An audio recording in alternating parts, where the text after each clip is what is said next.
the Christians are sleeping and they want to take over the country. These Islamic fundamentalist jihadist mindset people, they want to take over the country, and the Christians are sleeping. As I was watching this camp president, he went to national television, he was talking calmly, trying to observe table manners, as if there is a table in the first place. These people are telling you that they want to, in fact, that to them, that they have already taken over Nigeria, and that Nigeria is becoming an Islam country. You fight fire with fire. That's how to win in a war. You fight fire with fire. Anything they give you 5, give them 6. That's how to do it. That's why I will play you a video of a particular pastor that come out and he is there talking. That's how to talk, because if you don't, these people will win the narrative. Because what wins in this country is narrative. They'll be saying it small like this. Now that they have even started talking about it almost in the national level. He can't say the governor was there smiling. They are doing movie. You are there thinking they are playing. My brother, wake up. All these small Christian that people are doing. I don't understand the people doing small Christian for them. The kingdom of God suffer violence, and the violent take it by force. Do you think that Christianity will still be alive today if the predecessors, all those people that fight for it, that they did not even, many people even died that time? Yes, many people, martyrs. That's why you even have Christians today. So I don't even know where some of you got this mindset that you have to be calm, you have to be patient, let's love. These people are telling you that we don't want love. They are telling you that we don't want love. Are you not seeing what Very Dark Man did in Oyo State that time? When those people carry that kala come, he himself draw his own sword, whatever, anything where you get, carry and come.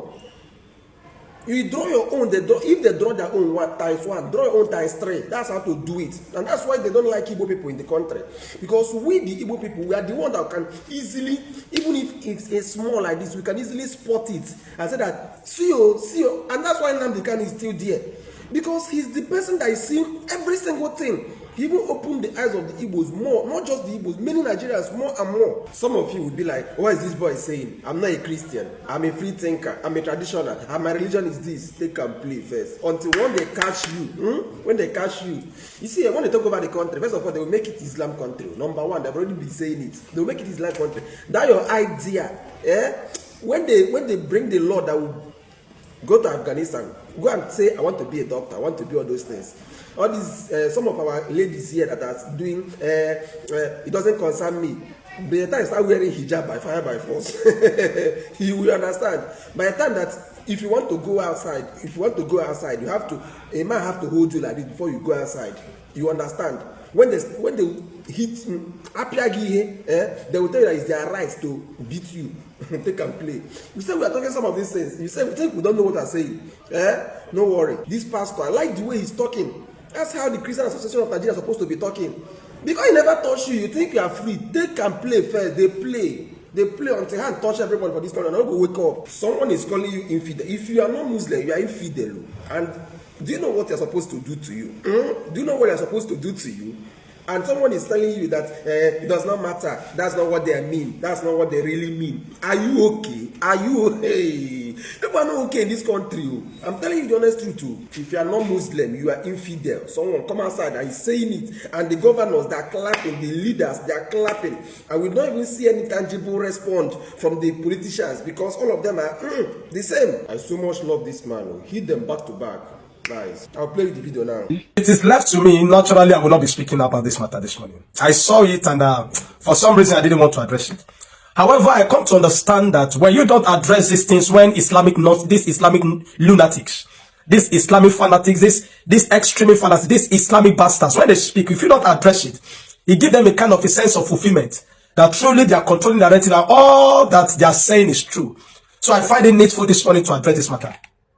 Many of you have seen the video of the man, the confused entity from Jos, Sheikh Gingiri. Is it Gingiri or Gingiri? Whatever Giri it is. And coming out to talk about the Muslim ticket, calling Christians infidels. Telling us that they don't care, that they are the one in power. So that the Muslim ticket was to show truly that Nigeria is an Islamic country.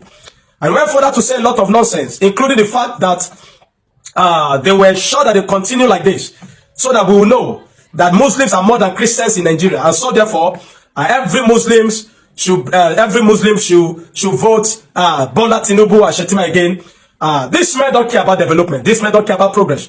They have been killing in Jos. They have been killing in every part of the northern Nigeria. You will not see bastards like Gingiri come out. You will not see lunatic like Gingiri come out to come and talk. But you know that man is not just speaking gibberish. He's speaking from a place of intentionality. When we talk about the Islamization of Nigeria, Christians from the south, especially the one from the south, they have never run for their life. They have never experienced what religious riot is. They don't know what they've never perceived. They've never perceived or see what people are talking about when we talk about the agenda for Islamization. They think we're just talking for talking shit. And that is why you even meet some Christians when you talk to them about Islamization agenda, they'll tell you there's nothing like that because they've never been in that position. So they feel it is not true. They feel it is not real. The reason is simple because they have not felt the wrath of Islamic extremism before. If they have felt it, they will know. And so when this one is talking about this Muslim that Islamization, that they are going to Islamize, they are Islamizing Nigeria, you think he's joking. Now listen to this clip and then you're going to listen to El-Rufai 5 years ago. Because many of you don't know that this Muslim ticket they did was a test. They tested something and they've achieved it. El-Rufai confirmed it. That the Muslim ticket was just not ordinary. It was a show to show that truly that they were dominating Nigeria. Many of you Christians in the north, in the south, you just think it is for anything. You don't understand.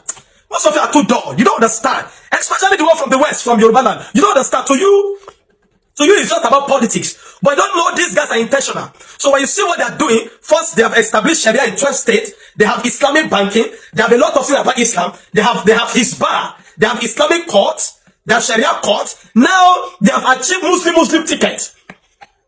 They have achieved Muslim ticket, and they are still planning for it for the second time. So that they'll tell you that for straight 8 years. We achieved Muslim ticket and there is nothing you can do about it. But you don't know. Listen to El-Rufai a few years ago. You're going to listen to this Islamic idiot. This Sheikh Gingiri can't you borrow banker. And let God punish everything that belongs to you. You lunatic. You think an elderly man like that should be sensible. That's why they say old age does not mean wisdom. That man is foolish. I curse you, Gingiri. God punish you. Can't you borrow banker. God punish you. Shake it in the name. Idiot. Now listen to what he said a few years ago. Listen to what El-Rufai said a few years ago, so that you know that it is not ordinary. What he was saying there, it's not just an ordinary statement. Look at the idiots that call themselves governors. The governor of Kano State, the governor of the Katsina State, they were all there. They were last. Listen to it.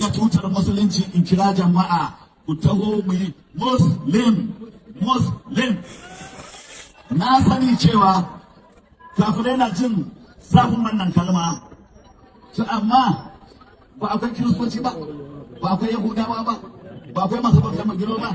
Ni musulmi mai wa'azin musulunci da nace muslim me na taba nasu. Na hana kirishin ya faɗa ne, na hana magiro ya faɗa ne, na hana ɗan tantalmace ya faɗa ne. Amma ni a matsayi na musulmi muslim sha'a man sha'a au aba. Amma wani zai ce ai to demokradiya ne, ai akwai suwa ne, ba sa sallah, ba ai kai ne wakilin su. To mu muna sallah, muna azumi, kuma demokradiya kun ce majority carry the vote. Jama'a gauro da gauruwa, tuzuru da tuzuruwa, Allah ya ba ku abokan zaman tare na aure. Za su iya haɗa wannan taron? Da addini da aka yi amfani da shi, Allah ya ba a shiwaju nasara. Abinda muka samu muka yi a Kaduna yanzu an yi shi a ƙasa gaba daya. Babu wani makaryaci da zai zo ya ce zai fito ya ce shi zai yi siyasa na Kiristanci ya ci zaɓe. Peter Obi ya yi ga inda yake. An yi maganin wannan dole suka shi. Tun da Asiwaju ya ci zaɓe kan tsit.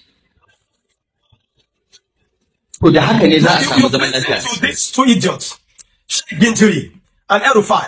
Did you listen to El-Rufai? Do you know during the time of El-Rufai as a governor, he achieved the agenda of Muslim ticket. It was a Muslim that was his vice when he was a governor. So he was saying there in that video that so that they will know that it is Islam, the Muslims that have the power in this nation, and Nigeria is an Islamic nation, that what they achieved in Kaduna State, they also transferred it to the national, and they also achieved it in the national. Now when he's suffering the persecution now that people are crying for him, you don't know that the devil that El-Rufai is. Many of you don't know the devil that El-Rufai is. Yeah. Many of you don't know the devilish recalcitrant that El-Rufai is. And so what he said in that video, that they wanted to show that truly they are the ones that own Nigeria. And so what he achieved in Kaduna State with Muslim ticket, that they also did it in the national, and there's nothing anybody can do. Referring to us as infidels, Christians. referring to Christians as infidels, referring to insulting us. And then many of you from the south, some of you that are woke, that try to be liberal, don't understand this. So when we talk about Islamization agenda, you don't know. You don't know. If you vote Tinubu the second time, if you vote Tinubu the second time, you will be given, you don't know, you think it's just political. And to some those Yoruba boycott, you think it's just ethnicity. You don't know that they are telling you that there's a foundation on which Islam stands in Nigeria. And they'll tell you that this is what they are achieving, this is what they will still do. Look at the governors that sat down there. The people that sat down there as leaders. Look at governor of Katsina State. Look at governor of Kano State. They sat down there, they allowed this foolish old man to be talking. They're talking, they talk of Sharia. Go and see the north. It is rampant with banditry, rampant with terrorism. The most, I tell you people, Nigeria will not develop with these bastards in our midst. You think I'm playing? I told you I will not be voting. And the reason I will not be voting is not because I am not credible candidate, but I tell you, as long as this entity, this contraption called Nigeria remain in existence with these lunatics, these Islamic bastards that are more interested in Sharia than in progress and development of a nation, we will never progress. No, this nation is going nowhere. I will not tell you not to vote, but I'm telling you, as long as Nigeria remains one with these idiots, these people don't care about progress. Check every nation that adheres to Sharia, they are always in chaos. No Islamic nation that adheres to the principle of Sharia that comply to it, that institute it in their system that progresses. No, they are all backwards. They are all backwards. Thank God for the likes of Ibrahim Traore, the man that I love, showing what leadership is. He tells them he's a Muslim himself, and he said his Sharia will never stand in his country. Every Muslim country that you see that is progressing, like the UAE, go and check the system of UAE. They do not permit extremism of any kind. They do not permit Sharia of any kind. They have their system, and then people can go there and invest. That's why people can go there and invest. Go and see this idiot in the north. Poverty stricken, poverty ravaged, illiteracy, banditry, terrorism, almanjority, all food there. No single progress. They are the one who's in Nigeria down. And as long as you have this bastard in our midst, we will never progress. So to you this morning, Sheikh Gingiri of Jos, the leader of Jibwis, the leader of Izala movement, may God punish you. Kachiburo Ubanka, idiot. If you allow Tinubu to win the second time, you will not know what you're doing to this nation. As a Christian, I'm telling you. You will not know. You think it's not about politics. You think it's not about ethnicity. You don't know that they are passing a statement across you. And so this nonsensical man cannot talk about the terrorism, cannot talk about the poverty in the north, cannot talk about the almanjority, out of school spread, illiteracy in the north. He's boasting about Muslim. He's boasting about Muslim. God punish you. I didn't want to talk about it, but then I said, if you don't address things like this, these bastards will continue they'll think they're controlling the narrative. And as long as you think, allow them to continue to control the narrative, they'll think they're something. People that are nothing, completely nothing. Send this message to that bastard, whosoever know him. Send this message. If you don't send this message to him, you are not doing well. Send this message. Let this message reach Sheikh Gingiri in Josh. Idiot. Send this message to him, foolish old man. You think because there is beard there is anything in his brain. They don't punish you. They don't curse you. I curse you, Gingiri. And every of those useless bastards that call themselves governor. Look at how they are seated there, like imbeciles. If you don't send this message to him, you make such a statement again, I will come out fully for you. Sheikh Gingiri. I will come. You think about talking. This is the man talking. And you know he's the leader of Jibwis. He's the leader of Jibwis. He's the leader of the Islamic movement. Man that has lots of other Islamic lunatics under him. He has the life of Gumi. They are all together. You think Nigeria will progress with this thing? Let's not keep wasting our time. We cannot go forward as long as these people remain with Nigeria. We will never progress. So people tell them, I said, no, well, Nigeria is a scam. The day we divide is the day we begin to breach fracture in this nation. Idiots. He made a statement. His name is Sheikh Yahya Gingiri. And in that statement, which went viral on social media, he said, whoever does not want to accept a Muslim ticket should leave Nigeria because Nigeria belongs to them. The unfortunate thing in that outing was the fact that he made reference to anyone of not his Muslim faith is an infidel. Very derogatory. He said it publicly, brazenly.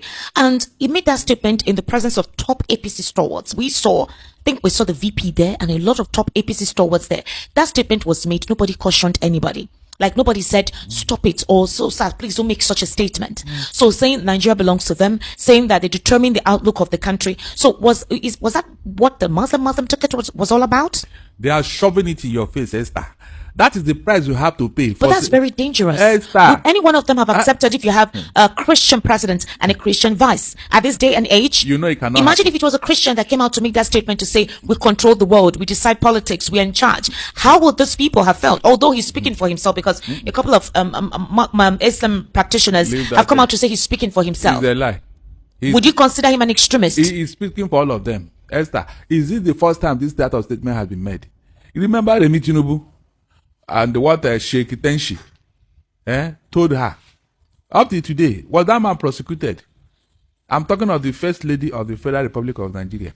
Even the husband could not even do anything to counter that statement. Now, imagine if it was a pastor who made such a statement. try it Because now. the Christian Association of Nigeria has come out to say on national TV that it's wrong. They're not supposed to make such statements. Religious sentiments like this are dangerous at this point in time. They need, in as much as Christians are tolerant, but people should be careful. Very calm, very gentle, very easy about the whole thing. What if it was the other way? What if such a statement was made by another religion? And this is a very sensitive period. Wouldn't the presidency have reacted to such an utterance? I've not heard any of the presidential aides or the spokespersons make reference to that statement and condemn it. Nobody has said anything about it. Because top APC stalwarts, I'm telling you, persons from the president's cabinet were in that meeting and everybody kept quiet when that cleric made such a statement. So are we saying that since there was no opera in that crowd, in that audience, that it is what all of them actually believe in that audience, despite the fact that nobody condemned it? Is that what every one of them believe? Esther, read the handwriting on the wall. No, you can't say we should read the handwriting Read on the the wall. handwriting on No, the that wall. religion can claim to have what you call autocratic rule over anybody. okay. You have Muslims predominant in the north, does not mean that you don't have Christians as well of equal measure in the north. You have Muslims predominantly in the south, does not mean you don't have Christians predominantly as well in the south. So at election periods where you begin to hear religious sentiments and tribal sentiments take up the political space, what is the essence? And there are no rules and regulations to such remarks, even from the fact that you have the National Orientation Agency, you have the security forces who are meant to clamp down on any individual who makes such sensitive statements at a time that Nigeria is at the cusp. Esther, please, I will blame you and your Christian leaders. I'm not joking. I will blame you people because one, you have been sleeping on your right for a long time for what I don't know. Because they give you crumbs from the table and you believe that yes, they love you. No. Who are you? You. Including you. Including you. I'm Including not you. there. I look from the beginning of this thing. Have I ever believed in all these things? In fact, I am praying that I should have been a Christian leader to reply these people. I'm not joking. Reply them in a way that they won't like me. And it's even good.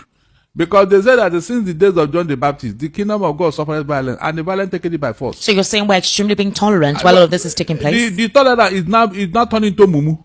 Our tolerance is no longer tolerant. It's But you turning know to what the mumu. faith teaches you. You're not taught to be violent. It's You're true. taught to be accommodating, Let me hospitable, go- and at the same time show mercy where one has erred. Go and read the history of your Christian faith.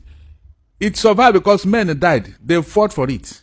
Go and check. Go and read the history of the Christian faith. Even God will said it himself. And so don't think that you are in a very peaceful world. No, it cannot be peaceful. I'm not joking. These guys, they have one mindset, and that is to take charge everywhere they are. Well, some Nigerians have come out to say the man is only speaking for himself It's a lie. and not the entirety It's a of lie. Muslims in this It's country. a lie. Their actions and body language and their utterances points to one thing and one thing only. They have an agenda in Nigeria. Why do you think this impunity and arrogance is going on, Esther? Why do you think so? That they have subjected you to fear, that you can't even utter a word, even when they are dealing with you. Were you not here at one time when one of them said that Christians should join them? They have to convert to Muslims, or they'll be paying for their life. Yeah, that was after Oh, that was really? in the period when the whole Christian genocide conversation was So, very rife. I mean, did you not see the Where they picture? burnt down villages, Eh? I think in Adamawa and some states like that. It's near Taraba also. Yes, good. So all these things are going on. No, not in Taraba. Taraba has been a very quiet state actually. No, something was going on there. Not in, but that In was in the community Af- that were raised down was not in Taraba. Yes, it but the wasn't community was raised down. Communities were raised down. Oh, good. Villages were raised down. Uh-huh. And they said it would happen if the Christians did not accept Islam. So how many Christians have reacted to counter it with another Muslim community? Is it the Christians that are meant to react to the authorities? Which authority? Authorities So who are those not meant to allow such sentiments pervade the They faith. should know. Hold on. I've told them, I've advised the Christian leaders. Form a vigilante, Christian vigilante group All to right, counter sir. these things. Now, Islamic cleric Sheikh Yahya Jingir has thrown his weight behind the Muslim ticket, praising President Tinubu for championing the arrangement and urging Muslims to obtain their permanent voter cards and mobilize politically behind Muslim candidates. But it was his language about religious numbers and political opponents that has triggered the strongest reaction. Speaking at a political gathering in Kano, attended by Governor Abba Yusuf and other political leaders, Sheikh Jingir argued that Muslims constitute the majority and urged his audience to show the infidels their limit, language that critics say risks transforming a political contest into a religious confrontation. The comments have already drawn condemnation from figures including former aviation minister, now ambassador designate Femi Fani-Kayode, and former sports minister Solomon Dalung, who warned against the dangerous reduction of democracy to a contest of religious numbers. The Northern Christian Association leadership has also expressed concern, particularly over the use of the word infidel, arguing that the rhetoric goes beyond campaigning and becomes inflammatory. Well, let's put the issue to a Christian as well as a Muslim voice. And for this, I'm joined now in the studio by Dr. Emmanuel Nkanta, Deputy Director of the Catholic Policy Research Institute, the Kuka Center, who's also a peace building and inter-religious dialogue specialist, and by the policy strategist, Malam Baba Yusuf, who is also Group CEO of the Global Investment and Trade Company. Gentlemen, thank you very much indeed for joining us. Let me start with you, Dr. Nkanta. What, in your view, is the most dangerous part of Sheikh Jingir's intervention? His advocacy for a Muslim ticket, the claim that Muslims outnumber Christians, or his call to, quote, show infidels their limit, unquote? Yeah, thank you very much, Charles, for that question. I think for me, everyone has the freedom of speech. Of course, we can say what we want to say and all that, but we have to be cautious about how we say this, the audience, and probably the intention as well. Sheikh's speech, for us, is coming at a time, at a critical time, especially in our country, Nigeria, where we are gearing up towards the 2027 general elections. And it's quite sensitive. And I think that is one of the most dangerous things, actually. It's sensitive in the sense that, for Nigerians, of course, especially, for a country where we have, the Muslims, the Christians, and, of course, it's not just multi-ethnic or religious, but also multi-sectoral. And people's views too differ from one person to the other. So for us, Sheikh coming up to speak at a time like this, because we could actually see the intent. Of course, that's what he's free to speak to the audience. Maybe for him, if you look through the speech we go through, it's more like saying, yeah, I can say this, and everybody can say, you may choose to say whatever you want to say. But the dangerous aspect of this is that it could get to the extreme. Okay, people may begin to read it differently. To saying that, are you now saying it's not just about competence? Are you saying it just has to be religious? It must be a Muslim, probably if you look at it the other way, it must be a Christian. But in this case, I think it's also dangerous because when a message like this is being communicated across, and in terms of language, because not everybody, of course, it could be communicated in English, and then some people don't really understand this English itself. It could be in a different language. And then another person tend to cascade. This is what Sheikh said. Right. Yeah. So by the time it gets to the 1 to the 10th person, how would Sheikh come and say this kind of thing? Yes, I support him. It is our turn. It's supposed to be like the Muslim ticket. And the other Christian will feel, okay, wait but we're Christians and we supported the Muslims. So how come it's the other way? Right. So it begins to, the trigger now will be at the point where people begin to look at the sentimental or the emotional aspect of it, not really looking at how competent this person could actually be. Okay. Baba Yusuf, let me come to you. When a Nigerian cleric describes fellow citizens of another faith as infidels, what does that do to the idea of a common Nigerian identity? First of all, he purposed it. For a better phrase, I'm a Muslim, and I say clearly, no to religious extremism, no to vitriol, bitter narrative by leaders, especially religious leaders. And I'll say this emphatically, Sheikh Yahya Jingir's statement belongs to him and his belly and his pocket. Because this is not what we expect from political leaders, even of political cycle. This statement is demagoguery. It's reeks of religious bigotry. And a leader of that stature, by age, by his stand in society, and the length of time he has been an Islamic cleric, he should know that just a word from him can sink this country. So to that extent, it is completely unacceptable. And I dare say, and I stand to be corrected, that the majority of Muslims are not with this kind of, irresponsible statement from this Islamic cleric. Nevertheless, Yes. he was saying it, and you could see from the video that I'm even there heading there there. were 3 governors. I was heading there. I mean, What is they more were applauding what yes, he was Charles, saying. what is more ominous for me Yeah. was I was scanning the background to see the reaction of the governors sitting and other political leaders and society leaders, their facial expressions, their demeanor. And what I saw, for me, was worse than the statement of Sheikh Jingir. And what is more heartbreaking is hours and hours and days later, and counting, there is no counter position taken by political leaders to assuage the feelings of our brothers and sisters within the Muslim and across the religion, particularly in this case, the quote unquote people that are called infidel, in a country whereby the man actually scored an own goal. And for the leaders that are sitting there and smiling away, I wonder what is going on in the mind of the First Lady of the Federal Republic of Nigeria, who is a Christian, and the president himself, whose son, the oldest son at the moment, is a Christian. So he's having a diverse home, running a diverse government, right? How he is feeling with this man that has scored an own goal.